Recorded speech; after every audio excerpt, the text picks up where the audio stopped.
If you or someone you know is a victim of human trafficking, call the National Human Trafficking Hotline at 1-888-373-7888.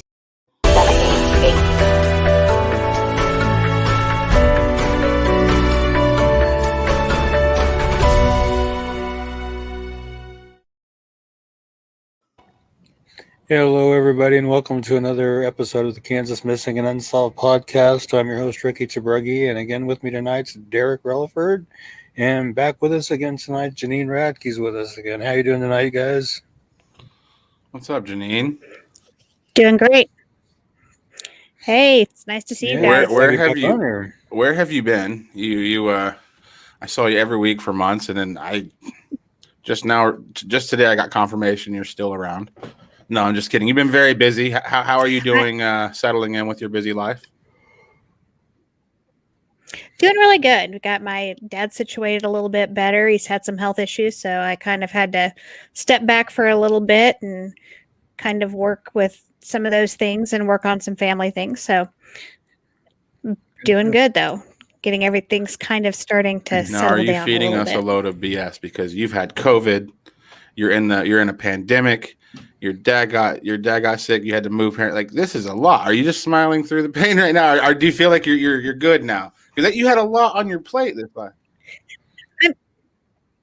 I'm doing a lot better. I can choose to either cry or laugh, and so life's too short to live in misery. That's so I'm choosing to make the best of it that I possibly can. So I'm glad I stepped back for a little bit, but I've missed you guys. I've missed doing this. Miss having you around. It feels good to be back. Yeah. Back on tonight. So yeah. Well, we're glad that you're still you're doing great and stuff, because we completely understood you having to take some time off. You had a lot on your plate. Yeah. Well, I greatly appreciate that, and I appreciate the support from you guys too. It's meant a lot to me, and I'm kind of ready to get back into the saddle here and get some things going again. So yeah. So what's going on, Ricky? What's going on in your world? No, I work retail, so we're prepping for Black Friday. Oh man. I think between where I'm working now and the 22 years I spent at Sears, I think this is my 25th or 26th Black Friday on the front lines. Otherwise known as the day Ricky gains more gray hair. Mm-hmm. Down here, not up here. Yeah, for some reason. I was gonna say you don't have any up here. No, I don't. It's weird. I don't. I don't color it. I don't dye it. I don't do anything to it. I just shampoo it, comb it, and let it go. Now, if it does ever go gray, are you gonna dye it? I don't know. I keep going back and forth with that thought in my mind, going, "Should I?" Don't do it. Don't do it. I think it looks kind of weird because it's all right here, a little bit in here, but I mean, no, like I don't know. I don't know much about fashion, but I don't how Just for Men is still in business. Like, I feel like it's better just to, I get, ladies dye their hair, because like they just want to see how it looks and stuff, but guys generally dye their hair because of grayness. A lot of women dye their hair because of grayness too, but I think I would rather see somebody with gray in their beard than like somebody with just like a jet black beard, and just like, right. I think when guys do that, it makes guys look older when they try to color it. I think it looks, you look like you're hiding. Older. Yeah. Well, I say don't dye your hair, but I don't know, man. You got a healthy head of brown hair up there, man. You might be good for a little while. Kara says hello. Hey, Kara, thank you for joining us tonight. And as always, if anybody has any questions or suggestions or anything like that, just throw them in the comments, and we'll acknowledge them as we go along. Yeah, that's generally how. If you watch the show every week, you'll see that people will throw out names in the comments of cases they want us to cover, and usually we cover them the next week. Yeah. So, or even that night sometimes if Ricky's quick enough. So yeah, some nights I am, sometimes I'm not. Kind of dragging tonight, but hey, we'll make it. And this is another week where we have a very short caseload, and even half our caseload is cold cases. Yeah. So a good week. Yeah, brought back some cold ones to try to get some focus on them again, and See if we can't Yeah. get some stuff generated. I think that what's up, Wade? I think that anybody Wade. that has a missing loved one out there, From Vegas, even. Oh my goodness. the holidays got to be the worst That's awesome. when you're missing a loved one. You know. Yeah. It's got to Yeah. be tough, because especially when there's just no resolution, there's no closure of any kind. Yeah. And it's like, I'm sure you would go to have fun on holidays and try, but I mean, it's the holidays. You're very easily reminded of family and tradition. And I just have to imagine anybody that has a missing loved one just has a horrible holiday just because of the feelings they feel. And some of these cases we're covering tonight are very old. And like, it's like, that's just worse. It's like I don't think somebody from your family that you care about going missing and we still haven't seen them, decades later.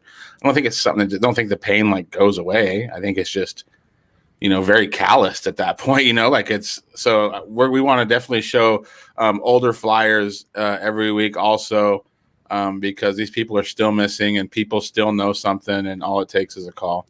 Yeah. Yeah. I would think it'd be especially hard this year, because they're, with CDC and everybody saying, heavily discouraging travel to try to help slow the spread down and everything. I think it'd be especially hard because if you're not going to travel and you're just sitting at home thinking about it, I mean, that's got to be even harder. Yeah. So I don't know. That was all. Did you see the last guy that said hello? He's watching us in Vegas tonight. Yeah. That's cool. If there's any other out of state people watching, shout it out and let us know. Yeah, and if anybody's watching and having a good time, share this out. Start a watch party. Let's help bring some people home tonight. Nisi says, Ricky, have you ever considered writing a book? That's a cool idea. I have, but I'm not much of a writer. I'd have to have somebody kind of co-write with me. But yeah, I've thought about it. As far as like, are you talking like missing persons cases and that kind of thing? Yeah. Yeah. See, I the would- trick Really is interesting. You followed a lot of cases through this whole process and done yeah. a lot of things, and just everything that you do behind the scenes is Mhm. just very interesting anyway. So Yeah. I bet if you could find somebody to write it with you, even if you could get the core stories out that you've been dealing with, I think it'd be very interesting for people to read. Right. Sorry, I keep looking down. I'm actually messaging somebody that's asking me to work on a flyer for an unsolved homicide for their brother. the work never stops around here, folks. I'm telling you. Yeah. We got Christina Moreno saying hello from Texas. Awesome. How's it going down there, Christina, in Texas?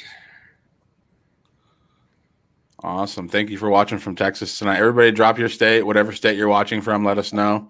We would love to know where you're from. Nisi Jones says, my cousin Kimberly Abercrombie has been missing from Brooksville, Kentucky since 2013. Ricky made the first flyer for Kim years ago. Really appreciate it. Please share her info. Oh, yeah. Ricky, if you can pull that, Yeah. it might not be an updated flyer, but we can definitely put her picture on the screen. I'll have to see if it's on my jump drive because I don't have my laptop. So I'm hoping it's on my We jump had drive. by the way, patreon.com/KMU pod. Thank goodness that people donate to the show because Ricky's computer melted and started on fire. So we had to get him a new computer to help find these people. Christina McKay is coming in from Kansas. That's good. Crystal Burrow, Kansas. Awesome. Nisi Jones, Missouri. Thanks, guys. Everybody, share the show definitely. And again, post people if you have cases you want us to cover. We know we are a Kansas-based show, but if you have a missing person you're looking for, you just hit the jackpot. We're the people trying to find them too. So go ahead and post comments in the Janine, before we get into our caseload tonight. And again, the safe word at Back Home Media is cheeseburger. But me and Ricky, we've talked about this before. Neither one of us never really ran away. Did you ever run away as a teen? And if not, did you ever like plan running away and just chicken out? So I tried to run away once as a small child when I was younger, but I was not allowed to go in the street. So I only made it as far as the curb. I never ended up actually out on the street or, very far from home. Growing up, I really never thought about running away. I had friends that did. And so I can just remember it was devastating to people when they couldn't find them, their parents when they couldn't find them, and figuring out what was going on. And so I just can't imagine, I can't imagine how difficult it is for parents when that happens, or their siblings, or, friends. It's just got to be something completely different to be able to do that. I was perfectly comfortable at home. So Yeah. I was very blessed. I was very fortunate in that area. I never felt like I needed to run away. And then I had go ahead, Ricky. I say I never felt the urge to want to run away or anything either. I was pretty comfortable in them. So this is a kind of a dark question, Janine. You and me have done a show before about mental illness before. And again, the safe word on this show is cheeseburger. As an adult, you were in a situation where you ran away. So every week when we do this show, we see these people who are repeat runners, and we ask ourselves, what are they running from? I guess what I want you to, you don't have to get into all that, but what I guess my question to you is, what's it like to want to run away from something that's terrible? And what kind of advice do you give somebody that definitely needs to get away from a situation? But like you couldn't just run out the door and run off into the street. You had to prepare. You had a plan. So I guess speak to anybody who might be watching that is in a dark place and they need to run away. But I guess running away is we don't want them to think that running away is the option. But I mean, you've been from there, so I guess speak a little bit. Yeah. So, when I was running away, I was running away from a situation. I was running to a safe place. Yes. And I think that's scary for a lot of people that are trying to run from any kind of an abusive home situation, just because of the fact that if you don't know where you're running to, is it going to be better or worse than where you've been? And I think for a lot of people, that's really scary. What the devil and the devil you don't, kind of basically is what it looks like. So, if I wouldn't have had my family and I wouldn't have had some friends that could help me, it would have been really difficult. But there are places, if you reach out to someone that you can trust and start making that plan. If you can't get out of a situation safely right now, look for somebody that can help you plan to that so you can get away from a situation safely. My situation was not something I could have left safely just, on the spur of the moment. It would not have worked. But, there's always an option. Sometimes options aren't great options, but there is always an option to be able to get somewhere that's safer. Sometimes it just takes longer than others. So I would tell people not to give up. Reach out to somebody you trust. Reach out to somebody that that you think might be able to help you, and start making that plan to get out and get to someplace safe. And the whole people you trust thing, they're everywhere. People, teachers. And, you generally think like police officers, priests and stuff. And yes, those are good places to go. But generally, if most people are willing to help you, if you're in a dark situation, if you have a neighbor that's nice to you, if you have anybody, a teacher, a friend's parent, let somebody know the situation you're in. You're not alone, although it feels that way. But please, we just want to, it is the holidays. There is coronavirus. It is cold outside. Running away with no plan is not the right thing to do. Right. No, and staying on the street is not a good option. There's just so many things that can happen, and so many things that you don't think are ever going to happen to you can. So you really have to make sure that you're trying to get to some place that's going to be a safe haven for you. Yeah. So there's shelters, there's places for homeless people. You can reach out to like the Ministerial Alliance and places, or churches. They have people to help. Maybe a distant relative, or somebody that, or a friend's family, somebody that you think you can talk to and see if you can get to someplace safe, somebody that can help. And if you're in a dark situation and you don't know what to do and you can't think of a single person you can trust, I want you to message this man right here on Kansas Missing and Unsolved, and he will help you. He knows people. He's been doing this for 8 or 9 years. He knows people. He can help you out. We just want to reiterate that running off into the winter night is not a good idea. No. It's not. And I did find Kimberly Abercrombie's flyer, and I did send it to you. Okay, awesome. Janine, thanks for sharing. I was thinking about that today in the shower. I was like, we don't know what it's like to run from something that's, a bad situation. I was like, but Janine does, so maybe she could speak on that, like. Right. Yeah. And everybody's situation is different, everybody feels different about their situation that they're in. Some people are ready to get out of that and some people aren't. And so it kind of depends on where you're at in that piece of things. But there are safe places for people to go, and there are safe places for teenagers to go that can help you get into a different situation. So yeah. Awesome. Well, we are doing a little bit behind the scenes work here. Let's Ricky, are you doing a flyer right now? Not at the moment, no. Okay, well, let's go ahead and get started on let's do these let's do a couple cases, and then we'll see if we get any comments. By the way, everybody, thank you for tuning in. This is the Kansas Missing and Unsolved podcast. If you want to be a team member and help this show succeed, patreon.com/KMU pod. Every penny helps Ricky keep this thing going. He does this out of his own free time. He also works a full-time job, and he raises kids. So we definitely, if you have if you want to, give him some of your coffee money every month, that would be greatly appreciated. Patreon.com/KMU pod. Ricky, tell us about Arian. Well, Arian Orpin is, he's missing from Topeka, Kansas. He has been missing since November 18, 2020. He's 15 years old. He is 5'7", weighs 130 pounds, has brown hair and hazel eyes. It's believed that he may be in the North Topeka area.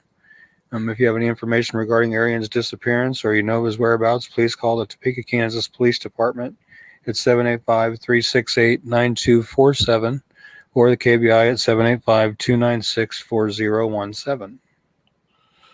Now, is this, I always ask you, but I mean, we do deal with the same subject matter every week. Is this being looked at as an abduction situation or as maybe a potential runner?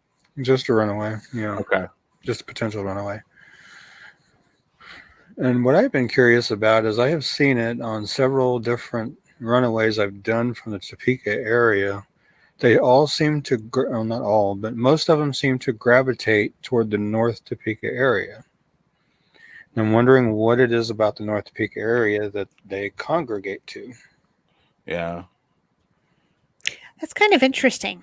Yeah. I mean, you do wonder what is in that area that maybe is a place that they're going, or, are there several teens in that area, or, is there a place that everybody seems to be staying, some kind of like a trap house or a flop house for people that. Well, I was just getting ready to ask you, do either of you know the geography of Topeka? What is North Topeka's demographic like? Is it like high crime or? I don't know. That's what I was curious I don't know. about. I do know I've been told that a lot of times these runaways form their own communities. So I don't know. I don't know if that goes hand in hand with the North Topeka area in this instance or not. That's really interesting. I'd be interested in finding out more about that. That just because it would make sense that, maybe they would band together a little bit. Yeah. There's safety in numbers. And so maybe it's, you just never know kind of what kind of a community they've set up. Well, I found an article from 2013, but apparently, no, it's from February 13th, 2020. So not that long ago. No, about a year ago. There's a tent city in North Phoenix, and it said that it was set to be removed. This, again, was in February of 2013.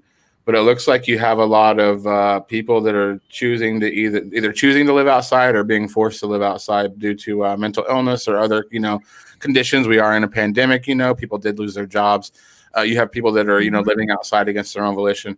I'm guessing North Phoenix is, and anytime you have a big homeless population, North Phoenix is probably a place where you can, get certain things, just from the looks of this tent city, it looks like there could be some like drug use and stuff. But I'm not saying, again, this has nothing to do with area.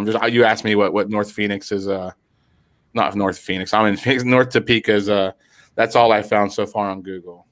Okay. I was gonna say, what's Phoenix got to do with Topeka? Well, I'm doing 10 things here today. I know. No problem. But again, though, if anybody, and Arian, if you're seeing this by chance, buddy, reach out and let somebody know where you're at, or that you're safe. At least let's start with that, letting them know you're safe. There's the 1-800-RUNAWAY number you can call, or their website, www.1800runaway.org. At least, if you need help, reach out, because running right now is just not a good thing to do. Yeah, not a good idea. Let me see. It seems like North Topeka is on neighborhoodscout.com. It seems like North Topeka is the most highest crime rate area. So not a good place for us to see people running towards when they're. I agree. And if anybody in the chat is from the Topeka area and then I'm wrong, please correct me. Oh, they say it's kind of hippie-ish. Kind of hippie-ish. Okay. Oh, maybe that's Topeka in general. Wow, we were thinking North Topeka. But yeah, anybody has seen Arian Orpin? Ricky, one more time with the KBI number. Yeah, it's 785-296-4017. And then the Topeka police number, I'll give you another one too. The 785-368-9247, or you can go with their main number, 785-368-9200 at the Topeka Police Department, and just, anything to help get Arian found and back to, where he needs to be. Yeah, Nisi brings up a good point. She says you have to be careful about labeling people as runaways. Oftentimes people will see a missing persons flyer labeled with the term runaway, and it will discourage them from sharing. Yeah, we generally like to say potential runaway. Ricky did correct himself earlier. That's why on the flyer I listed as missing endangered runaway, because I consider more missing than endangered runaway. But, especially when I do Wichita flyers, I was asked specifically by Wichita Police to use runaway in there in some form or fashion. So, and the only reason I ask Ricky that on these flyers when they're younger is because I need to know, is this somebody who we are under the idea that they have been abducted by somebody, because that's a very serious situation, or is this somebody that maybe has gone somewhere on their own volition? That's the only reason I ask. And we do like to say potential runaway, but yeah, we don't want to label anybody a runaway. And we just did a big story about how we understand why people run away from stuff. And I agree with Nisi, though. I don't like the word runaway either. I agree with her. I believe it is a label, and I do believe it does discourage people from sharing or anything like that. I do. Do you think it's because of the stigma of that? Yeah, I do. I think, people automatically, they hear runaway and they automatically think bad kid, always in trouble, needs their butt whooped, that kind of thing. And it's not always the case, it's. And, I've talked to a lot of families who have had people go missing, and then they end up finding with bad news at the end.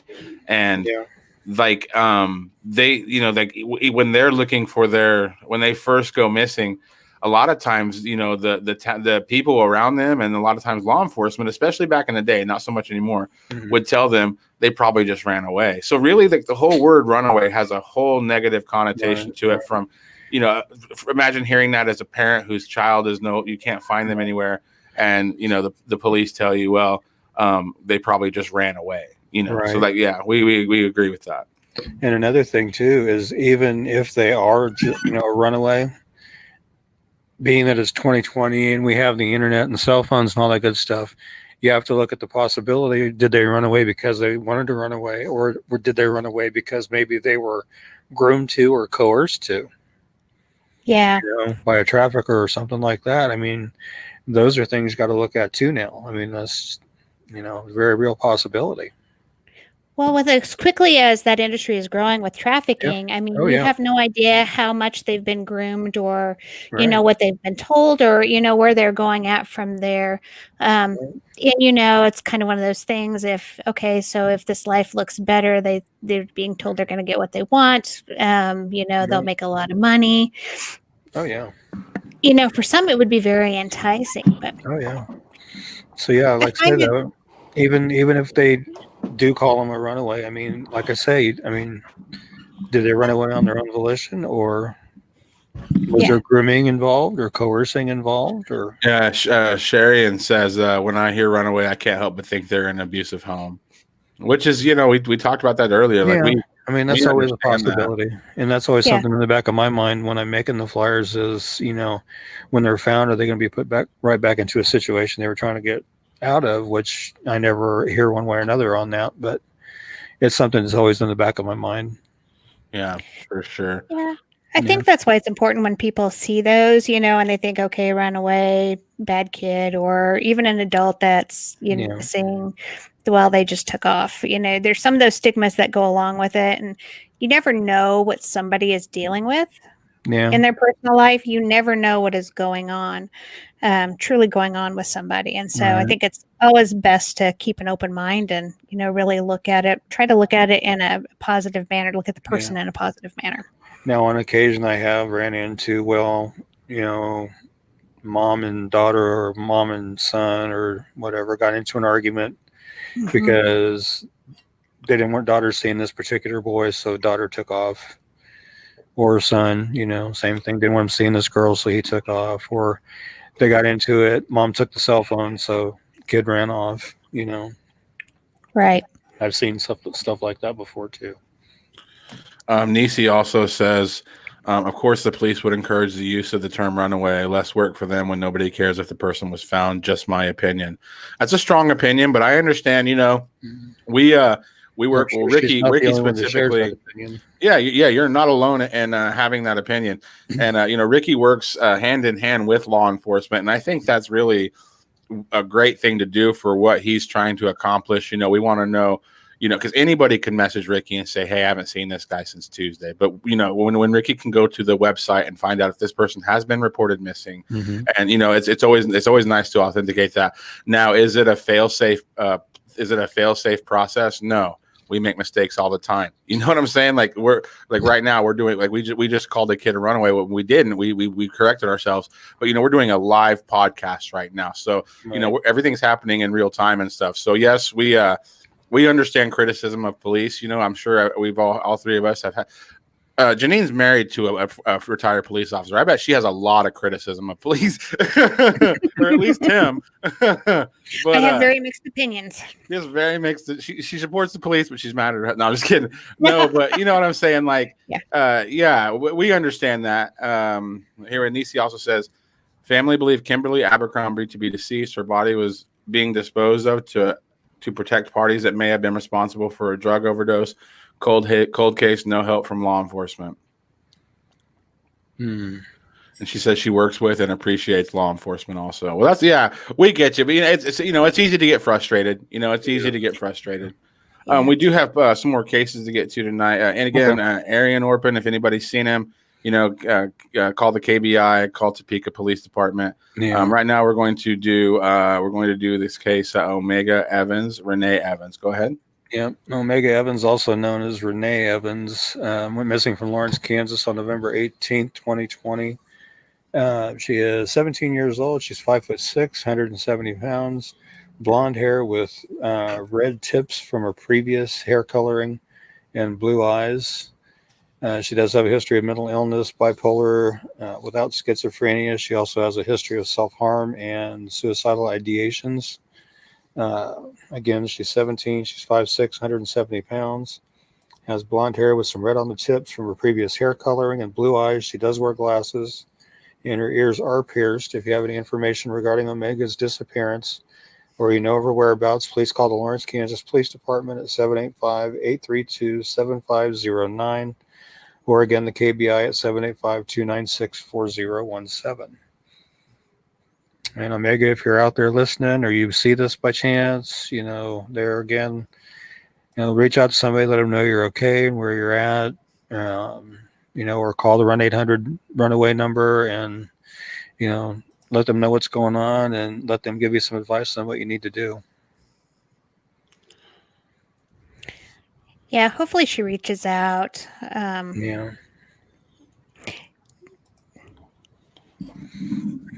so young to have so many things going on. So it's only been about 6 days. Yeah. If anybody's seen her. Yeah. This is actually the second flyer I've done for her, and at the time, the far left photo with the glasses was the most recent, and that was the red hair color job that she did the last time that she has remnants of on the tips of her blonde hair. So yeah. And Omega, it's just not the time to be running, girl. You need to let somebody know where you are so we can get you back to where you need to be so you can be taken care of. Yeah, for sure. Yeah. Lawrence, Kansas. Yeah. Do you know which Just, picture is the newest? Is it the far left one that's the newest picture? As far as I know, the far left one is the most recent. As far as the hair color being red, and then like I said, it's now blonde with just that reddish color on the tips. And then a lot of these people that are running, are like anybody that's trying to avoid being seen. A lot of times they change their hair, or cut their hair, or do all kinds of stuff, So, if anybody, and generally you're looking for somebody to watch that is from the area, that has that knows something, because that's the truth about all these things. Generally, in most cases where something's fishy and we don't know something, somebody knows something. It's just finding that person and getting them to talk. To go along with what you were talking about, changing hair colors, I'd done a flyer for a young lady several years ago that was also missing from Lawrence, ironically. And she had commented on her flyer on Kansas Missing that she was going to kick whoever's butt that made and posted the flyer. And I responded that I was sorry to hear that. And we started kind of having a little conversation back and forth in the comments, and come to find out through the course of the conversation, what she was really upset about wasn't so much the flyer, but the fact that I had gotten a hold of a photo of her most recent hair color, and she was going to have to color it again. She wasn't happy about it. So just, Omega, if you're out there, just let somebody know that you're safe. If you're in a situation where you need help getting out of, reach out to somebody, because, like Ricky said, it's not the time to be out there and wandering or being in an unsafe situation. So reach out to somebody. And we have something in the comments. We have a clairvoyant here. If anybody doesn't know what a clairvoyant is, it's the loose term would be a psychic. Okay. The reason I'm not going to pin your comment or discuss it, it is no way, shape, or form me saying that you do not have psychic abilities or a disrespect towards what you do. I just have a certain bad taste in my mouth. I've dealt with a lot of families who have had missing people, and it seems like they're hit up by a lot of clairvoyants when stuff like that happens.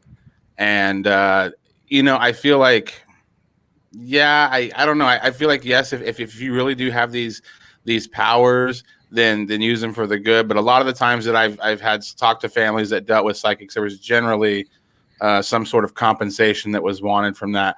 And to me, that's I just and I'm not accusing you of that, Chanel. I'm just saying, like, generally anytime I hear that would be like me, Janine's like husband being missing, and me coming up to her house and being like, "Hey, I know where Mike is." She's like, "Oh God, where is he?" And I'm like, $50. Like, that's just bad taste. And another thing is a lot of people that make these what are they called?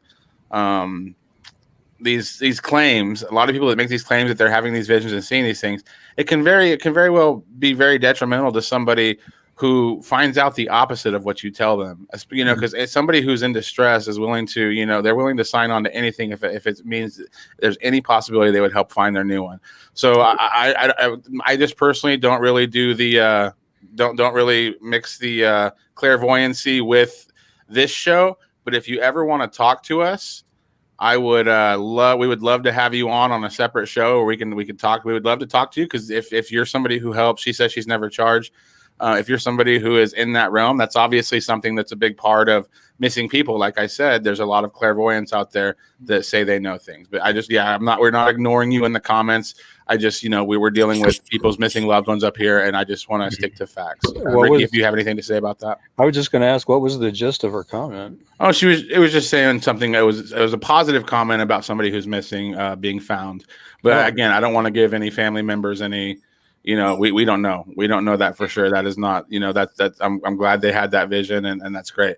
But yeah, and thank you for stopping by the show, Chanel. But yeah, we just want to do with facts tonight. Okay. That would be an interesting show, though, to talk about, to talk about some of those things and kind of how that works and where that comes from. In. Yeah, I'm all in. Yeah. Lawrence, Kansas, if you've seen Omega Evans, what's this AKA? So she just goes by Renee Evans, and Omega's her real name, or? Yeah, Omega's her real name, and I believe Renee is. I'm not sure if it's like considered an alias or maybe a middle name or something. I wasn't really given clarification. That just sometimes she tends to go by Renee. Okay. So.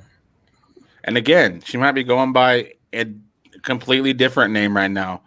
Yeah. Right. And again, the Lawrence, Kansas Police Department number is 785-832-7509, and KBI is a 785-296-4017. And I want you to take that picture on the left, everybody, and add the hair from the third picture to the right. Right. That's what we're looking for, or at least that's the latest description we have. Is the left is her aged, but she has more of a blonde hair with red tips now. Yep. Exactly. Let's Awesome. hope we can get her found and get her back to where she needs to be. Yeah, let's get it. It's been about 6 days. Let's hope she's found by Thanksgiving and eating turkey.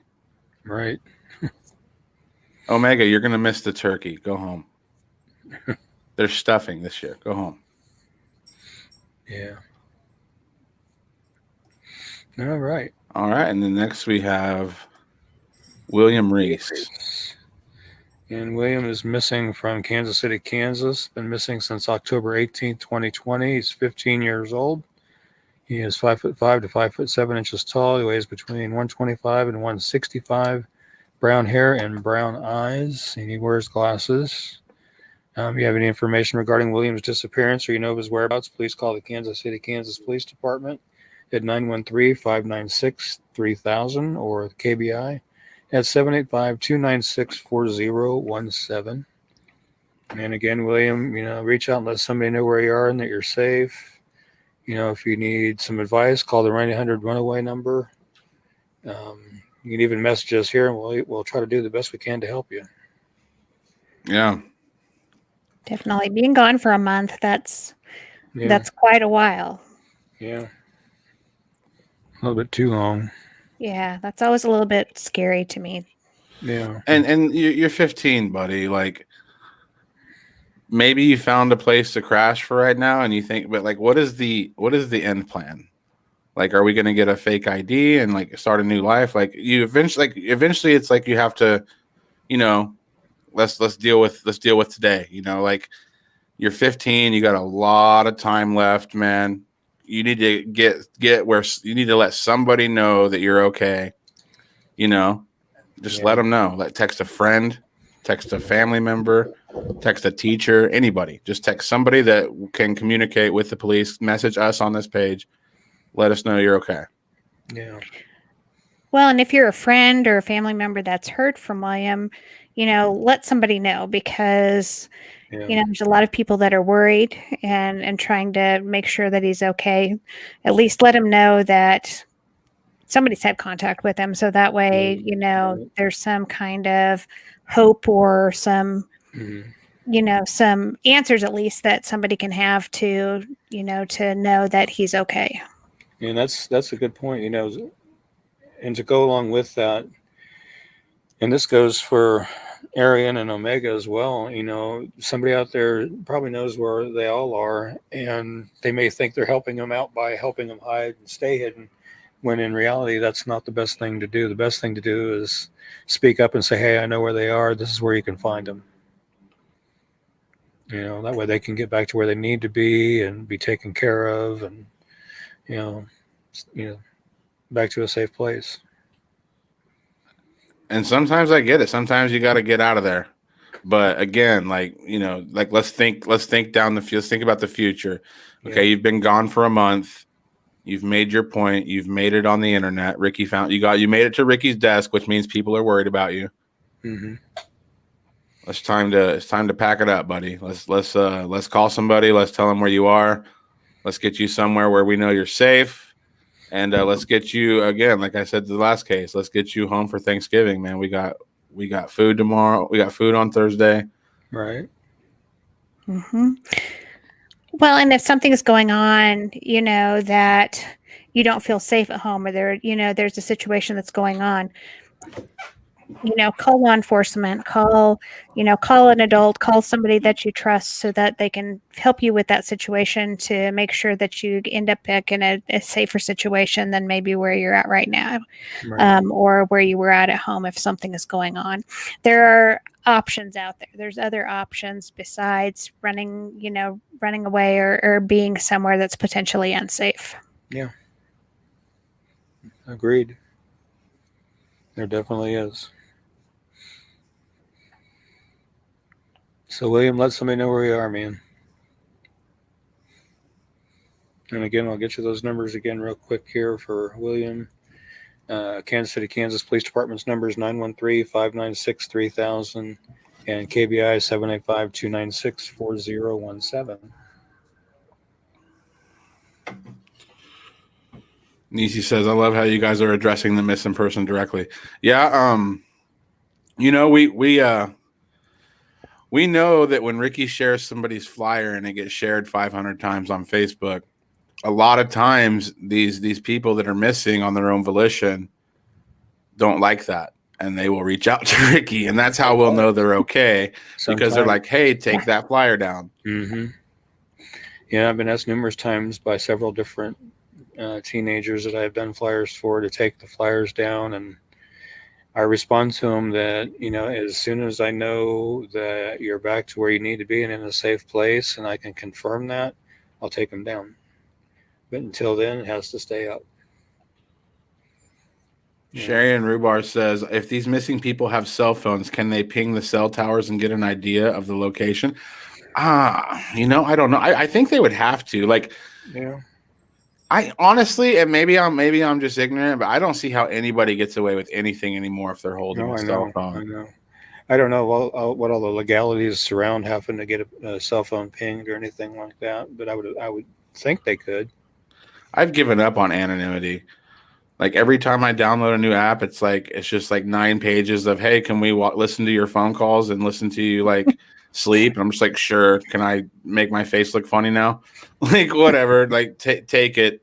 Right now, I'm being listened to by my phone because I wanted to download a Face app. But yeah, you would think, but this is another thing. There's always a lot of ideas and stuff when it comes to finding people, and you would think, but what we're talking about here also is manpower. You're talking about having agents that can be put on a specific case to where they can go collect all that information. I don't think the world works like the television show CSI, where they just like pop their phone up and speed dial somebody and they're like, I need everything about William Reese. Like, I think it's a lot more difficult than that. I think it's a lot more of a process. Yeah, I think they also prioritize it based on the circumstances behind the disappearance too. And like I don't if they know, suspect an abduction or foul play or something. And I don't know the processes, but I just know that I kind of lost my train of thought there. I think Janine was going to say something. I don't know. Yeah, but I definitely do think that they have the option to look at cell phone towers. But like Ricky's saying, it just kind of depends on if the situation calls for it. If it's like if we know for sure that this is very out of ordinary, this is a definite life or death situation, they're definitely going to be, gathering that information. If, somebody got upset and took a walk and they haven't come back yet, I don't know the processes of that. Right. Yeah, well, and sometimes, I'm not sure what they would need. In some areas, they may need some kind of a warrant to be able to do some of those things. There's so many privacy things out there Mhm. now Yeah. that it's just kind of hard telling, like you said, the processes are very different for different areas. And so, and then you run into different policies too with different departments that are, searching for cases, searching for people through these cases. So, Right. I think it probably varies from place to place on some of those things. And that's I something think that would be really interesting to find out. Yeah. What does that process look like from beginning to end when somebody's reported missing? Right. That would be interesting to see. Yeah. And it's like a lot of these cases, like if they had the manpower, if they had like 4 detectives to look for William, they could find him in a day. But the thing is, there's just, like there's a lot going on. We're in a pandemic, and the police are trying their best, but it's just manpower at this point. Right. It's like where do you find the 4 detectives to go find him? So like that's why that page like Kansas Missing and Unsolved is a very important page, because Ricky's doing a lot of work that the police don't have time to do. Mhm. And just to kind of give you an idea too, I was looking at KBI's page just now, and they list 273 juveniles actively missing and 330 adults actively missing right now. So yeah, going back to your manpower comment, there's a lot of people missing, and it's going to take a lot of manpower. Now, granted, that's statewide, so and I know there's quite a few in Wichita, so and I'm sure they can't devote all their resources to, they do the best they can. I know, as one of the detectives I do talk to is in Wichita, and I know he's constantly out there in the field looking every day. So yeah. Well, and you never know who's going to see the flyers.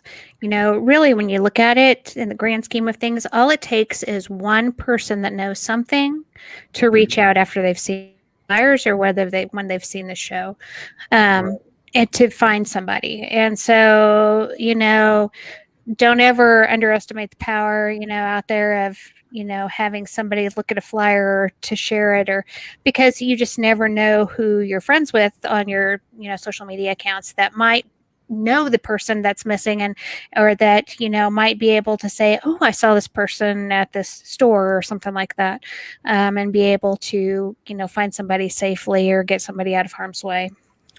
Nisi brings up a good point. She says, considering they will drop their social media accounts when they go missing, I would assume they would drop that phone line also. Yeah. yeah, If there's, if and I hate to say this, but I mean, if they're smart, they wouldn't take that. I mean, because you're right. I mean, in my opinion, I have a cell phone. It's always on me. I'm heavily addicted to it. I just, like I said earlier, I've just made peace with the fact that probably being listened to. They can probably, if law enforcement or the government or the president ever needed to find me, I assume they wouldn't have very much trouble finding me. right. But we just, it's just being able to do that. So we have one more comment up here before we move. Actually, let's save that next comment for after this next flyer. Let's go ahead and get to Actually, another flyer. real quickly to address Nisi's comment there, not all of these teenagers do drop their social media, though they may start a new one with a fake name. I've seen that happen many times, whether it be on Instagram, whether it be Facebook, whether it be Twitter. I've seen them use fake names before, or derivatives of their own name.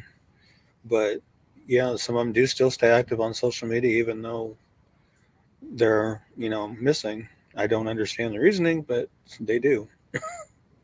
It's interesting. It's kind of like some want to stay under the radar, just left that Yeah. they can't be found really easily, but not far enough that maybe friends know where they're at, or know that they're okay, or Yeah. know that they're still around. Yeah. All right, we got another. This one's now we're going to get into more of our older cases, the cold Right. cases. I had made the comment earlier during sound check. This is Christopher Clark, and I find him very dashing. I think he looks like very well put together, Ricky.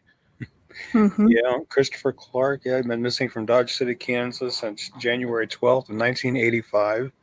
Yeah, at the time he disappeared, he was 20. He would now be 55. Oh my gosh! Yeah, he's 5'10" to 5'11". He weighs between 150 to 180. He has brown hair and green eyes. As I mentioned, he was last seen in Dodge City on January 12th, 85. He celebrated his birthday that evening at Stonewall's, a bar in Dodge City. Left the bar with two friends shortly before closing time. His friends dropped him off near Mineola and Beeson Roads. He was supposed to meet a woman from the bar. He was supposed to meet a woman in South Dodge City, Kansas that day. It's unknown whether the meeting took place or who the woman was. Christopher was never heard from again. 6 months after his disappearance, someone found his wallet at a salvage yard and anonymously returned it to his family. The wallet contained Clark's work identification and other documents. Christopher was declared legally dead 8 years after he went missing. Few details are available in this case, but foul play is suspected. He lived in Mineola, Kansas at the time of his disappearance. If you have any information regarding Christopher's disappearance or you know of his whereabouts, please call the Ford County Sheriff's Office at 620-227-4590 or 620-227-4501, or you can call KBI at 785-296-4017. Wow, Yeah, that's a long time to be gone. it is a long time. It is. I was I too. can't even imagine. 35 years. I couldn't imagine what his family goes through, been so long. And I'm Janine is in the Garden City area. I spent at least 10 years of my life living in the Garden City area. Like, you have, your Rachel Pratt, and what's the one over in Lake and Janine? Shannon Welch. Shannon Welch. You have like these missing people from the area that you remember, but this one's so long ago that I've sent it to my buddy Alex. He's lived in Dodge City his whole life since like the 5th grade, and he's never heard of him, never heard of a whisper of him. Nobody's mentioned him. It's 35 years ago that this happened, which is crazy. It makes you wonder if, when the last time anything was really done with this case in the area, just because of all of the other cases that they get and all of the other situations that happen, you wonder how often some of these cases are revisited by departments. Just because, like we were talking earlier about the lack of manpower, lack of time, pandemic, everything else going on in society that kind of gets swept to the side, I think, unless they get somebody that after all of those years, calls in and says that, hey, I've got some information for this case. Because I'm a firm believer somebody knows something somewhere. And it's been, like I said, 35 years. So it's time to clear your conscience and speak up and call law enforcement and say, hey, here's what I know. Here's what I know. So they can, get Christopher found and get this case closed and give his family some closure. Yeah, bring him home for his family. Yeah.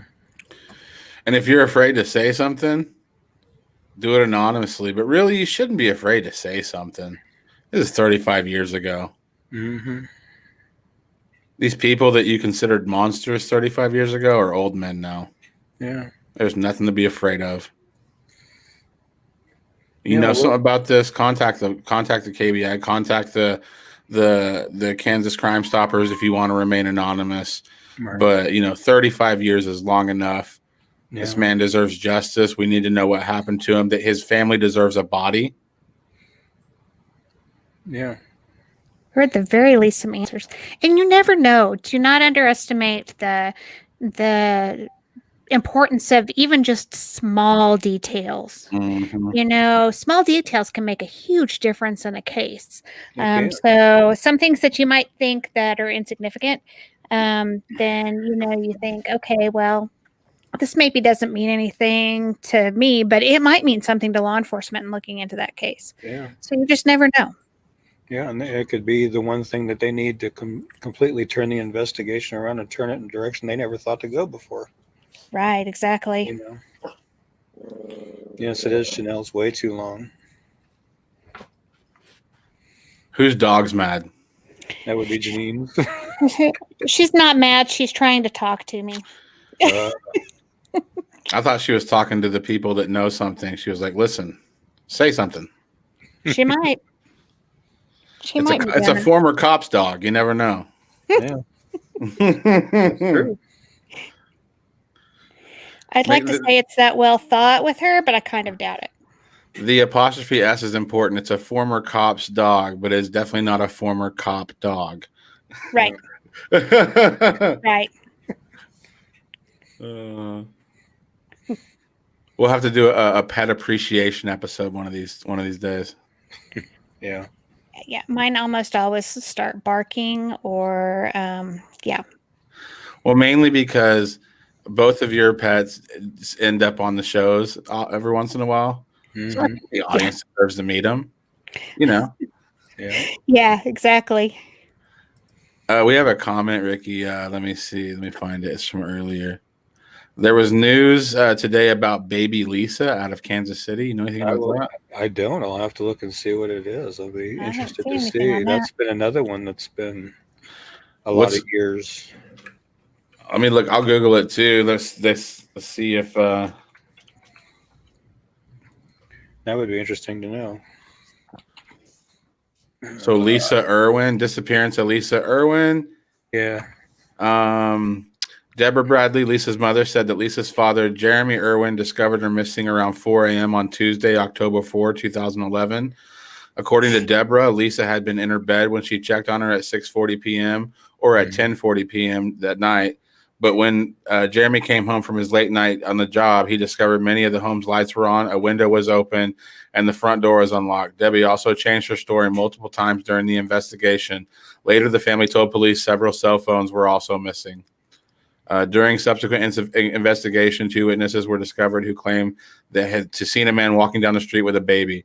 Police were able to find and question a man matching the description of one witness, but the witness claimed that his photo did not match the man they saw. On October 19th, 2011, a search was performed of the Irwin home, and court documents showed a cadaver dog turned up a scent of a dead body that might have been Lisa near the mother's bed. Items from the home at the time of the warrant was included a multicolored comforter, purple shorts, a multicolored Disney character shirt, a glow-worm toy, Cars-themed blanket, rolls of tape, and a tape dispenser. During an interview with Associated Press, Deborah said police had accused her of being involved in Lisa's disappearance, telling her, "You did it, and we have nothing," and claimed that she had failed a lie detector test. Jeremy and Deborah announced the following week that they were organizing a reward in hopes of it would result in new information. Jeremy Irwin appeared on the Today Show for an interview regarding the event, saying, "We just want to make sure that we tell everybody we are still cooperating. We are still talking to police. We are doing everything we can to try to find Lisa and bring her home." Bradley was also on the broadcast. Looks like they paid a private investigator $100,000. They have a private investigator, and there's $100,000 reward. Did you see anything new on it, Ricky? I couldn't really see anything. Last thing I saw was back in April. So, Nisi, where did you see that at? And do you have a link to it? Help us out here a little bit. Ran across an article about 2 kids missing from Kansas City. I'm going to have to check into that and see if I can get a flyer made for them after a while. It says in 2012, Deborah Bradley and Jeremy Irwin reported that their debit card had been fraudulently used on a website that provides false birth certificates. The Today Show and America Live both confirmed that the website existed. Their attorney also confirmed that he visited the website. Police said that they are continuing their investigation and they believe Irwin may still be alive. In October 2013, a girl thought to be Lisa was discovered in a Romani camp in Greece. Authorities determined the girl was not Lisa Irwin. In 2016, her case was profiled in the podcast The Vanished. And that's the last update on that. I don't like that mom and dad's credit card bought a fake birth certificate. Right. I'm just reading about these 2 kids missing from Kansas City since November 9th. It says they're attempting to locate two children last seen over 2 weeks ago. Police say 7-year-old Avante Reed and 4-year-old Kelvonte Cooper are in Children's Division custody and were placed with their maternal aunt due to their mother's mental health and drug abuse. Their mother, Matina Marshall, took the children from their aunt's house on November 9th. Police say the mother was located Tuesday, but the children were not with her. Police tell Fox 4 there is no Amber Alert at this time because the children are not believed to be in danger. Okay, they find mom, no kids, but they don't believe they're in danger. Detectives say there's no active search scene as they have already searched all the places they can think of. And Vontae was last seen wearing a black coat, gray shirt, blue jeans with black shoes. Calvante was last seen wearing a black coat, white shirt with red and black writing, blue jeans and brown shoes. They want to talk to anyone who's seen the children. Anyone with information is asked to call 911 or the juvenile section at 816-234-5150. We'll get a flyer made For sure. after the show. Yeah, that's kind of puzzling to me why they don't consider them to be in danger, but yet they're missing and they've already checked the places where they thought they might be. Right. So I don't like that's that they kind make of that. I don't like that they make that kind of a call in that kind of a circumstance. That bothers me. Yeah, exactly. What happens if, and I pray to God it doesn't happen, if they do find him in a not very good circumstance, if you know what I mean, Yeah. they're going to have egg on their face, quite honestly. Oh. 2 more cases to get through, and then we do have a located safe reel for you tonight. Not quite as long as last week, but we always love playing those. Ricky, tell us a little bit about Carol Marlene Sullins. Yeah, Carol Marlene Sullins, missing from Galena, Kansas since August 31st, 1991. She was 18 when she went missing. She would now be 47. She's 5'3", 100 pounds, blonde hair, green eyes. She was employed as an exotic dancer at the Valley of the Dolls nightclub on 7th Street in Galena, Kansas in 1991. She was last seen near the club during the evening hours of August 31st of that year while she was on break. Sullins was speaking to an unidentified male near the man's dark-colored pickup truck with a camper shell, which was parked nearby. Sullins disappeared shortly thereafter and has not been heard from again. Her purse and other belongings were left behind at the bar. Police believe she died of a drug overdose sometime during the night. She vanished. Investigators believe Carol's body was buried by her drug suppliers. Extensive searches in Kansas and Oklahoma have produced no clues as to her whereabouts. Donald D. Kidwell was charged in connection with Carol's case in 2001. His arrest warrant stated that he unintentionally caused her death, but that Kidwell acted recklessly. Donald E. Davis was charged with aggravated battery in connection with Carol's case. He cooperated with authorities in regards to their case against Kidwell. In 2002, Kidwell reached a plea agreement with prosecutors and pleaded guilty to battery and obstruction of official duty. He was sentenced to 18 months in prison and fined $1,500. Kidwell told the court he did not sexually assault Sullins and did not mean to cause her death, but he admitted he was responsible. Sullins' mother said that her daughter had problems with drugs and alcohol, but that they maintained a good relationship together. Investigators are continuing to search for Sullins' remains, but there are many different theories about the location of her body. If anybody has any information regarding Carol's disappearance or you know of her whereabouts, please call the Cherokee County Sheriff's Office at 620-429-3992 or 620-848-3000 or the KBI at 785-296-4017. That is an interesting case. Yeah. Man. Let's just hope they can, get the A information. long time ago again, though. Yeah. Hopefully they can find the information they need to find her body and bring her home for proper burial. Yeah, for sure. Yeah. That's tragic. Again, this is back in 91, you think back and if you're someone that thinks back and sees something or thinks about something maybe you saw or heard back then, don't underestimate the power of just small details that can make all of the difference in the case. It's right. Try and get her brought home so her family gets some closure. Yeah. Yes, they definitely deserve closure. So somebody step up and do the right thing, because I'm sure somebody's heard somebody talk or may have even have been there and seen it or something. But I mean, when these things happen so long ago, like people don't realize say you know something about this stuff. Not to be too morbid, but one of these days you're going to die, and so does the information. Mm-hmm. Mm-hmm. I'm dealing with a case that happened in 1971, and sources are dying every day. Don't, why go to the grave with something that could bring peace to a family and a community? There's just no need for it. Why carry that anymore? There's no reason to carry that. That's got to feel awful when you think about it. You're just like, I could really move the chains on this case if I just said something, but I'm scared to say something. Don't be scared. Do it anonymously and help bring some closure to a family that desperately needs it. Right. Definitely. I agree with that. Well, when you sit with that information for so long, it's got to become kind of like a poison to you, It just kind of sits and eats at you for so long. Yeah. Like I said, report it. You can report it anonymously. You don't have to give your name. You don't have to give any other information than the information that, the evidence of what you saw and happened, it happened. You don't have to give any information about yourself. Yeah. Just do the right thing.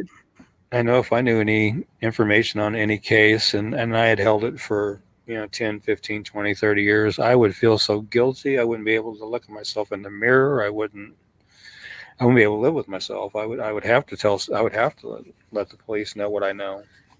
And here's another thing. The police only release certain information because they're protecting the case. But a lot of people think that they know something that's really far-fetched, and they think that if they told the police that it would blow the roof off. But I'm going to tell you this also. The KBI, the police, they've probably heard it too, but they haven't heard it from a credible source, and you could be that credible source. You could be the missing piece. You could be the one person that could identify something or state something as fact that it happened rather than just rumor. Trust me, the smallest thing, like Janine said earlier, the smallest detail could mean the biggest thing to a detective that's been stewing on this for 30 years. Right. Yeah. Or it maybe even went to a different detective, 30 years ago that went to, and somebody else with a fresh set of eyes is looking at it now that may catch something or see something that the other detective didn't do. Don't just, don't assume that they already have the information, even if you're giving them information that they may already have. You never know what may kind of trigger something or who might have enough fresh set of eyes on it too. So, Right. Well, police hear everything. They hear all the rumors that are close to the truth, and then they hear all the stuff that people just wrote just because they were bored. People, especially in these smaller towns and stuff. So that the police have everything going at them. But if they hear the same story multiple times, it's good for the case. Don't, like Janine said, don't even just tell them. Talk to somebody. Do Crime Stoppers, call the police station, whatever you got to do. But you speaking up and saying something substantiates stuff. It makes it real. Right. I do have a baby Lisa age progression photo. That's what was going on today. Oh, okay. I'm going to put this up there.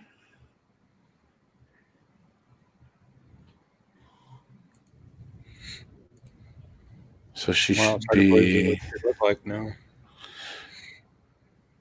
So how old would she be? She would be around 9 or 10. 9. I think so. Yeah. About that, because she was a year? She was like 10 months, I think, when she went missing, and that was in 2011. So yeah, around 9. Yeah. Well, I hope she's somewhere, safe. Obviously,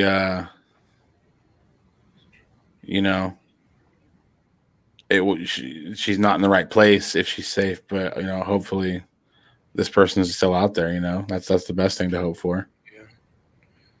Yeah. So we'll have to do some updating on her flyer and include that age progression, and we can cover it in more depth next show. I'm sending it to you right now. Thank you. And then we got one more case to cover. Then we got to locate a safe reel. Then we're going to let Janine go to bed. We have Actually, we have kept her two up more. late on a school night. We have two We have more? 2 more. Yeah, we got Stan's, You know and then me so Kimberly. well.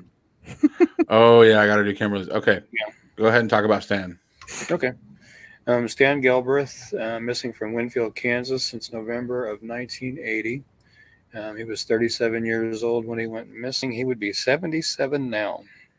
That's hard to believe, Wow. but he would be. I did some math to figure that out in my head to make sure that was right, and it would be right. He was 5'9", 160 pounds, black hair and blue eyes. He left his Winfield, Kansas home sometime in November of 1980 and headed for work. He drove an 18-foot refrigerated meat truck for Prairieland Processors, a Winfield meat processing plant. The truck was bound for Hutchinson, Kansas. Stan made scheduled stops and deliveries in Wichita and at the Valley Center High School, but he never arrived in Hutchinson as planned. Witnesses saw Stan's truck driving erratically and sideswiping parked cars that day. The next day, it was found in a parking lot in Wichita, Kansas. There was no sign of Stan at the scene, but his sunglasses and his baseball cap were found in the cab, and some of his blood was also found. 250 boxes containing 15,000 pounds of processed beef valued at over $20,000 was also missing from the truck. Stan is presumed murdered, but his body has never been found. He was declared legally dead in 1985. Police investigating his presumed homicide believe he was killed so someone could steal the meat, and Stan just happened to be in the wrong place at the wrong time. Investigators believe more than one person was involved in the crime. His case does remain unsolved. If you have any information regarding Stan's disappearance or you know his whereabouts, please call KBI at 1-800-572-7463. Excuse me. That's another one that's been a long time. So is it like a meat heist is what they're thinking? That's what they're thinking. And he was just in the wrong place, wrong time. Wow. For hamburgers and steaks, man. Like it's the case is ridiculous. 40 years ago, man. It's hard to believe that's been 40 years. Well, it's like you said earlier, somebody somewhere has to know something about what's happened. Especially if it's tied to one of those situations where they think it was, the meat was all taken, he was in the wrong place at the wrong time. That's not something that people are going to keep quiet. Right. There's got to be somebody somewhere that knows something. Yeah. And you figure that amount of meat would be very difficult to hide. Yeah. And very difficult to explain where it came from. I mean, how are you going to explain 250 boxes of meat, 15,000 pounds worth? How are you going to explain where you got that kind of meat? Well, and that's not something you could just easily move. No. I mean, that's going to be something that's going to be pretty obvious that you're moving something large. Right. And if there was more, it definitely has to be more than one person involved to be able to move that much meat. Oh, yeah. In a short time, especially. That blows my mind.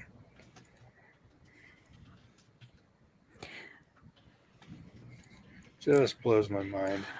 Was there any foul play on where the truck was found, like where there was like blood or anything? Or so there was some blood found in the truck, yes. So it doesn't. It does look like potentially a robbery. Yeah. He said his ball cap and glasses were found in the cab, and some of it was blood. So it sounded like he was jumped in his truck or something, possibly. It's crazy. So if anybody back then had a lot of massive barbecue outings, yeah. It's crazy though. Like, it just a truck full of meat doesn't sound like a lot, but that's a lot of money. Yeah, it is. $20,000 worth. And this is in 1980. Yeah. I was going to say, especially then. I mean, that's a lot of meat. Yeah. Yeah. There again, somebody's got to know something. So it's time to do the right thing and say something. It's been 40 years. It's time to give his family some closure and let them lay him to rest properly. Yeah, that's ridiculous. I'm glad we did these cold cases tonight because this stuff needs to be out there. Yeah. Well, I think it's good to have those refreshers of things that have happened in the past, and that way they're not forgotten. Yeah. Are you going to reshare these, Ricky?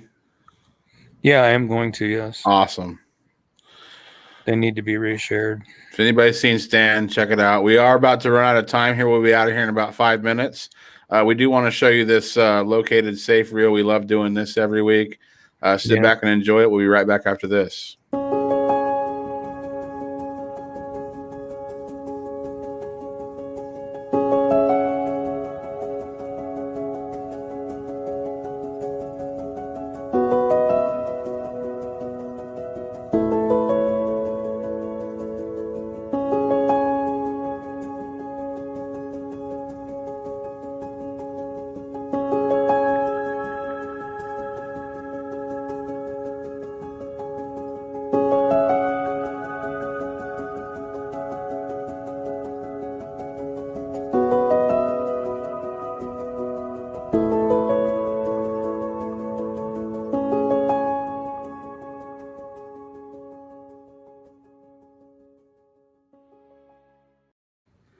I just shared that flyer with Dusty from the Sprout and Dusty show. He sells meat. He's a meat salesman. Oh wow! And he sells trucks full of meat basically. So I sent him the flyer and I told him.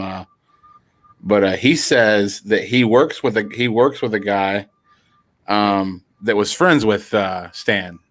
Oh wow! Yeah, he was friends with Stan, and he said he knew him back then, and he worked for the same company. So. Wow. We might have a friend of Stan on the show soon, Ricky. That'd be good. That would be really good. He says he's an older guy, but he's a really good talker and he's a nice guy. Good deal.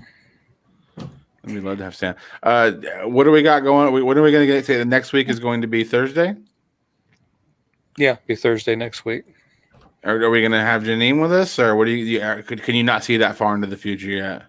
I think it sounds good. Okay, well, let us know. We love having you here. Kent made us this new studio, so it looks nice and pretty, and we love having you here. Yeah. Well, thanks for letting me be back on, and I've missed you guys. I love doing this show, and I just think the work of it is so important, and I love especially seeing those located safe flyers toward the end, and just being able to know that the work that's being done is really trying to help people and help families find answers and get back together. And your dog thinks that it's good too. The dogs think it's an absolutely wonderful show, as you can hear them all downstairs. Don't get Ricky's dog going. He gets going. Well, Ricky, at least they're consistent, I guess. Every show. Well, Ricky, before I tell you to do your signature goodbye, everybody that's still watching, or if you're listening to the podcast or you're watching the playback, patreon.com/KMUpod, you go there to get some perks. Soon we are going to have a lot more stuff going on there. Right now you can join at 3 different tiers and you can be a sponsor, and this show becomes part yours. You're a sponsor of the show. Kansas Missing and Unsolved does wonderful work every week. We are trying to bring home people to their loved ones that are missing them desperately. And we're also trying to shine lights on cold cases when it comes to crimes and people that have been missing for a very long time, as some of the cases you saw tonight. Ricky, go ahead and get us out of here. And thanks everybody for watching on my behalf. Yep. Thank you everybody for joining us again tonight, and we enjoyed having everybody and enjoyed the interaction with people that commented, and hope you guys will continue to do that on the future shows. I want to thank Janine again for being with us again, and Derek, thank you for producing the show every week for us. And I just want to say, everybody take care. God bless. Have a happy Thanksgiving. Stay safe, and we'll see you next week. Bye, everybody. I don't think it, I thought it, that's different. I said what I said and I meant it, or lamented. Words given weight without thought in a person, the way that I talk and the way that I ought to be able to pause and to say that the fault can be placed on my arms. To this playful assault, to disgrace in his arm. Pray for the day they could wait for the calm. You can't control the storm, only weather it, whether it's 5 weeks and in 5 days of rain sideways. A scorched earth, search for death or water, left with all the thorns, with the petals gone. Settle on the breath of autumn. If the crown fits, wear it, the crown fits.